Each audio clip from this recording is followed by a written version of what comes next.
ఇద్దరు వ్యాపారస్తుల మధ్య పోటీ మటన్ ప్రియులకు లాభం చేకూర్చింది.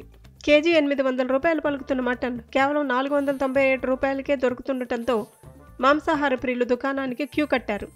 దీంతో మరో మాంసం వ్యాపారి కూడా అమాంతం రేటు తగ్గించి కేజీ 498 రూపాయలకే విక్రయించడంతో రెండు దుకాణాలు కస్టమర్లతో కిటకిటలాడాయి. అంతేకాదు మాంసం తక్కువ ధరకు విక్రయించడంతో పాటు కొన్నవారికి ఓ ఫ్రీ గిఫ్ట్ కూడా ఇచ్చారు. ఒకరు కేజీ మటన్కు 2 చాక్లెట్లు ఉచితంగా ఇస్తే మరొకరు కేజీ మటన్కు మసాలా ప్యాకెట్ ఫ్రీగా ఇచ్చారు.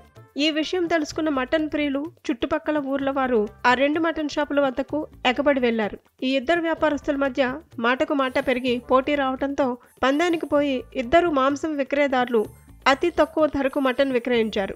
ఇక 498 రూపాయలకు అమ్మిన మటన్ షాపు యజమాని కిలో మటన్ తీసుకున్న వారికి 2 చాక్లెట్లను ఉచితంగా ఇవ్వగా మరో వ్యక్తి దీనికన్నా ₹1 తక్కువకే అమ్ముతానని 497 రూపాయలకే కేజీ మాంసాన్ని వినియోగదారులకు అమ్ముతూ కేజీ మటన్ కొన్న వారికి మటన్ మసాలా ప్యాకెట్ను ఫ్రీగా ఇచ్చాడు. దీంతో చుట్టుపక్కల ఊర్ల వాళ్ళు కూడా అక్కడికి చేరుకొని మటన్ కొనుగోలు చేశారు.